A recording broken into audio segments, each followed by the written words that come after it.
അമ്മ അച്ഛൻ്റെ ഇരിപ്പും മട്ടൊക്കെ കണ്ട് എനിക്ക് തോന്നണില്ല അച്ഛൻ ഈ ആഴ്ചയും അടുത്ത ആഴ്ചയും ജോലിക്ക് പോകുന്നു. അച്ഛൻ ചികിത്സ കഴിഞ്ഞ് വന്നപ്പോഴേ എനിക്ക് തോന്നിയായിരുന്നു ഒരാഴ്ച കഴിഞ്ഞാലും അച്ഛൻ ജോലിക്ക് പോകില്ലെന്ന്, പിന്നെയും റെസ്റ്റ് എടുക്കുമെന്ന്. ഒന്ന് പയ്യെ പറയാമ്മ, ഇനിയിപ്പോൾ അതും കേട്ടോണ്ട് വന്നോണ്ടല്ലോ അവിടെ ഭൂകമ്പം ഉണ്ടാവും, അറിയാലോ അമ്മയ്ക്ക്. ചികിത്സ കഴിഞ്ഞിട്ടേ ആള് പെട്ടിരിക്കാണ്ടാ, ഓടി നല്ല വേദന ഉണ്ട്. എന്തായാലും ഇതൊക്കെ കഴിഞ്ഞാൽ നല്ലോണം റെസ്റ്റ് എടുക്കണം കൊച്ചേ. ആര് റെസ്റ്റ് എടുക്കാൻ? അച്ഛന് ഒരു ദിവസം പോലും റെസ്റ്റ് എടുക്കൂല, പിന്നെയാണ് ഒരാഴ്ച അടങ്ങി ഒതുങ്ങി ഇരിക്കാൻ പോണത്. എന്തായാലും ചികിത്സയ്ക്ക് പോയിരിക്കുന്ന സ്ഥലം നല്ലതാണ് കേട്ടോ. ആ പോയിട്ട് വന്ന സ്ഥലം ഉണ്ടല്ലോ, നല്ല സ്ഥലമാണ്, അതിൻ്റെ ഫലം ഉണ്ടാവും. അതിൻ്റെ ഗുണം ഉണ്ടായാൽ മതിയായിരുന്നു. അമ്മ അച്ഛൻ കഴിക്കുന്ന നല്ല ഫുഡാണെങ്കിലും കുറച്ചേ കഴിക്കുള്ളൂ, അതിൻ്റെ ഒപ്പം കുറച്ച് കഞ്ഞിയും പയറും കൂടെ കഴിക്കുവാണെങ്കിൽ അടിപൊളിയായിരിക്കും അല്ലേ? അച്ഛൻ ഇപ്പം വരെ കുറച്ച് ഭയങ്കര കുറച്ച് കഴിക്കത്തുള്ളൂ. എന്താണെങ്കിലും എന്താ കിടിലൻ ഡയറ്റ് അല്ലേ? ഈ പോക്കാണെങ്കിൽ കുറച്ച് കഴിയുമ്പോഴത്തേക്ക് അച്ഛൻ നല്ല ചെറുപ്പക്കാരനാവും, കുറെ കഴിയുമ്പോഴത്തേക്ക് അമ്മയ്ക്ക് പ്രായം കൂടുതൽ തോന്നുകയും ചെയ്യും. പെട്ടെന്ന് പ്രായം തോന്നി അസുഖങ്ങളൊക്കെ വന്ന് ചത്തോട്ടെ ഞാൻ, അതാ നല്ലത്. അമ്മ എന്തോ നമ്മ ഇങ്ങനെയൊക്കെ പറയണത്? മതിയായടാ. അമ്മ ഒരു കാര്യം ചെയ്യ്, അടുത്ത തവണ അച്ഛൻ ചികിത്സയ്ക്ക് പോകുമ്പോൾ അമ്മയും കൂടെ പറഞ്ഞു വിടാം ചികിത്സയ്ക്ക്. ആ അത് കറക്റ്റാണ്. അമ്മയ്ക്ക് ഒരു സുഖചികിത്സ നടത്താൻ ടൈമായി. അമ്മയ്ക്ക് സുഖ ചികിത്സ അച്ഛൻ കൂടെ ഉണ്ടെങ്കിൽ അമ്മയ്ക്ക് ഒരു സുഖം ഉണ്ടാവൂല. അമ്മ ചികിത്സയ്ക്ക് പോകുമ്പോ പൈസയുടെ കാര്യം ആലോചിച്ചൊന്നും ടെൻഷൻ അടിക്കണ്ട, ഫുൾ ക്യാഷ് ഞാൻ ഇട്ടോളാം. ഒറ്റ ഒരു കണ്ടീഷനുള്ളൂ, പോകുമ്പോ ആ ചെറുതിനെയും കൂടെ കൊണ്ടുപോകണം. എന്നെ കൊണ്ട് പറ്റൂല അവളെ നോക്കാൻ, ഇല്ലെങ്കിലേ നിങ്ങൾ ചികിത്സ കഴിഞ്ഞ് വരുമ്പോഴത്തേക്ക് എന്നെ ചികിത്സയ്ക്ക് കൊണ്ടുപോകേണ്ട അവസ്ഥയായിരിക്കും. ആ അച്ഛൻ വന്നല്ലോ. അച്ഛൻ അടുത്ത പ്രാവശ്യം ചികിത്സയ്ക്ക് പോകുമ്പോ അമ്മയും കൂടെ കൊണ്ടുപോകണം. പാറുവിനെയും കൊണ്ടുപോകണം. കൊച്ചിനെ ഇവിടെ വീട്ടിൽ ഒറ്റയ്ക്കാക്കിട്ട് പോകാൻ പാടില്ല. എന്ത് പറ്റി? ആകെ ഒരു ക്ഷീണം. പ്രശ്നമാണ് നീലുവേ. എന്ത്? ഈ ചികിത്സ കഴിഞ്ഞ് ആ 5-ൻ്റെ അന്ന് ഭയങ്കര ക്ഷീണവും കൈകാതരിപ്പും വന്നു കഴിഞ്ഞാൽ പ്രശ്നമാണ്. അച്ഛനെ കണ്ടു കഴിഞ്ഞാൽ ക്ഷീണമുള്ള പോലെ തോന്നുന്നുണ്ട്, പക്ഷെ കൈക്കും കാലിനൊക്കെ തരിപ്പുണ്ടോ അച്ഛൻ?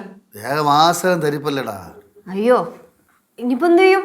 ഞാൻ ആ പ്രാണേഷ് ഡോക്ടറിനെ വിളിച്ചിരുന്നു, കാര്യം പറഞ്ഞു.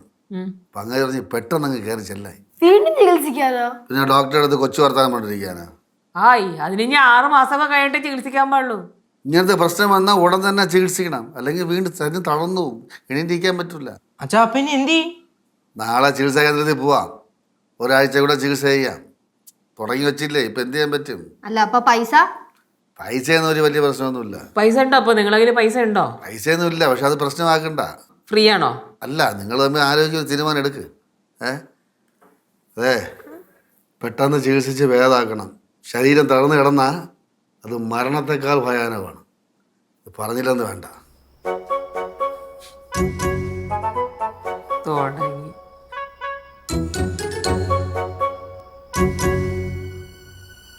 കുട്ടിപ്പാട്ടുകാരെ തേടി ടോപ്പ് സിംഗർ ഓഡിഷൻ UAE. 8-നും 15-നും ഇടയിൽ പ്രായമുള്ള കുട്ടികൾക്ക് ഓഡിഷനിൽ പങ്കെടുക്കാം. ഓഡിഷനിൽ അസാമാന്യ പ്രകടനം കാഴ്ചവെക്കുന്നവർക്ക് ടോപ്പ് സിംഗർ ഗ്രാൻഡ് ഫിനാലയിൽ പങ്കെടുക്കാൻ അവസരം. പ്രവേശനം സൗജന്യം. രജിസ്റ്റർ ചെയ്യാൻ ഉടൻ വിളിക്കൂ +971 5263 10876.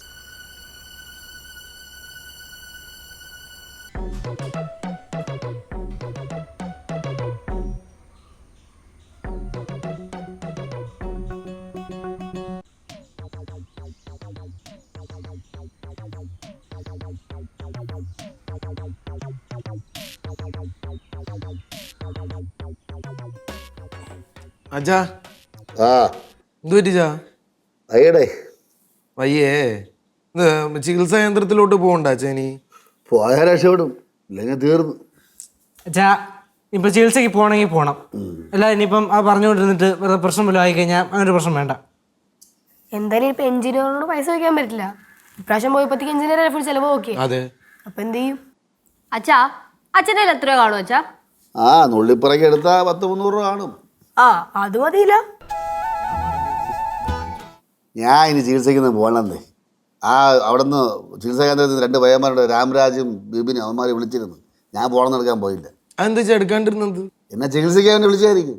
എൻ്റെ അവസ്ഥ ഡോക്ടറിന് അറിയാല്ലേ, ഡോക്ടർ അവന്മാരെ പറഞ്ഞു കാണും, അതുകൊണ്ട് വിളിച്ചാണ്. അച്ഛാ ഇതിപ്പം ചികിത്സയ്ക്ക് എത്ര രൂപ വേണം? എടാ അച്ഛൻ്റെ 300 രൂപയല്ലേ ഉള്ളൂ, പിന്നെ എങ്ങനെയാ ചികിത്സ നടക്കണത്? ഓ, ശരീരമാണെങ്കിൽ തളരണേ. ചേച്ചി വിചാരിച്ച ചേച്ചി വിചാരിച്ചാൽ കൂടിയാ കൂടൂല, ഇത് അമ്മ തന്നെ വിചാരിക്കണം.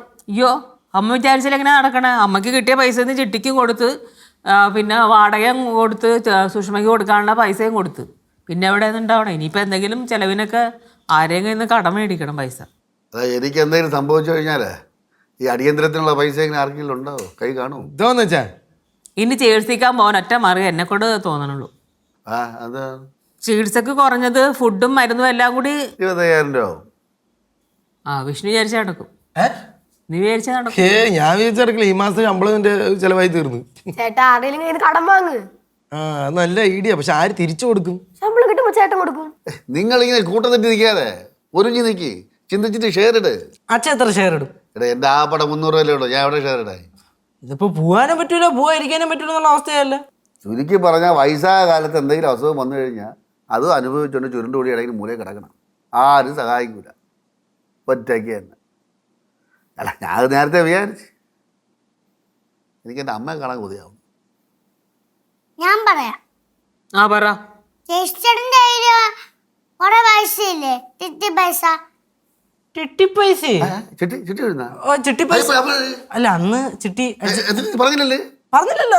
പറഞ്ഞു അല്ല പറഞ്ഞു ചിട്ടി വീണ കാര്യം പറഞ്ഞ പൈസ കിട്ടിയോ? പൈസ കിട്ടിയില്ല. പൈസ കിട്ടണമെങ്കിൽ വേണമെങ്കിൽ ഇന്ന് പോയി ചോദിച്ചാൽ കിട്ടും. ഓ വേണ്ടടാ, നീ അത് വാങ്ങിച്ച അമ്മേരെ കൊടു. നീ കഷ്ടപ്പെട്ട് അധ്വാനിച്ച പൈസ അല്ലേ, എനിക്ക് വേണ്ട, നീ അമ്മയ്ക്ക് കൊടു. അല്ല അച്ഛൻ ഞാൻ വേണം. വേണ്ടടാ, നീ പോടെ, നമ്മളിങ്ങനെ കഴിഞ്ഞെങ്കിൽ ജീവിക്കാം. പോ. അച്ഛൻ ഞാൻ തരാം അച്ഛാ, പൈസ തരാം. വാക്കാണ് വാക്ക് മാറല്ലേ. ഞാൻ വിളിച്ച് പറഞ്ഞു കഴിഞ്ഞാൽ പിന്നെ പോണം. ഓ ശരി വയ്യ, ശരി അച്ഛാ.